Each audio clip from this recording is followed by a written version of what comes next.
We were briefed by the local client to relaunch Skittles into the country, even though they've been in South Africa for a few months, I think it was. Yeah, it's actually a couple of years sort of run off. There's been a lot of guys importing by themselves, so it's been here, but it hasn't been launched properly. Yeah, so they literally tasked us with the job to create a digital campaign that literally relaunched the brand into the country.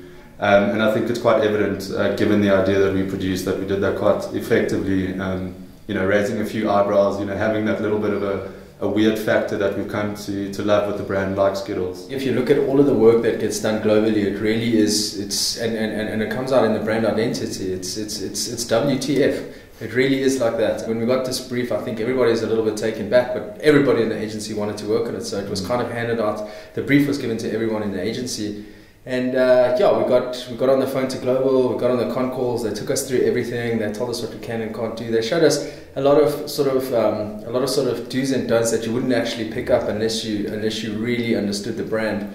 And that sort of gave birth to the whole campaign, and I think everybody in the agency came back with a few ideas. There were a couple of things thrown around. We literally went with the craziest one that kind of matched what the brand was trying to do. Yeah, and I think credit to Matthew and Itel. They really produced, it kind of all snowballed from their initial script, which led to Smuggle the Rainbow, Taste the Rainbow. So big ups to the guys for producing such a great idea for us to work with.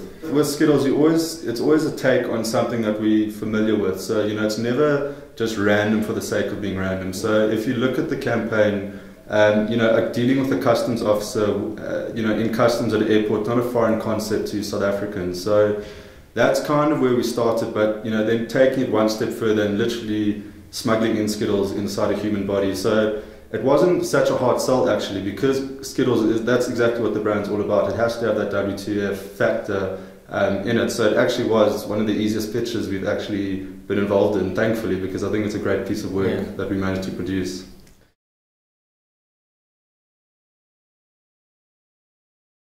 I suppose you always expect more than you're going to get, so we really wanted the results to be higher than they were at the end, but considering the budget that we worked with, I think, it's one of the things we haven't mentioned. We really did have a limited budget, and that's kind of why it drove us into the digital space quite hard.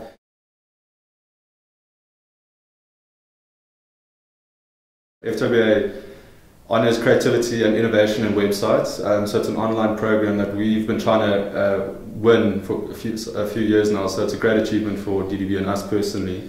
So it really is a great honour to be recognised by the FWA. The FWA is obviously global, so anybody's allowed to enter. And the way it gets judged is you have, I think last year's panel in 2013, there were about 25 judges, all from brands, from respected digital agencies, stuff like that. We've been very proud to actually be nominated for Site of the Day. Obviously, it goes further than that. You could get nominated now for Site of the Month and then Site of the Year. Those are very, very high expectations, but you never know. We'll see what happens when it comes to that. I think one of the important things to note is that FWA has been going since 2001. And I don't think there's more than 12, 13 that have ever come out of South Africa. So a massive achievement for us, and very, very excited to be there.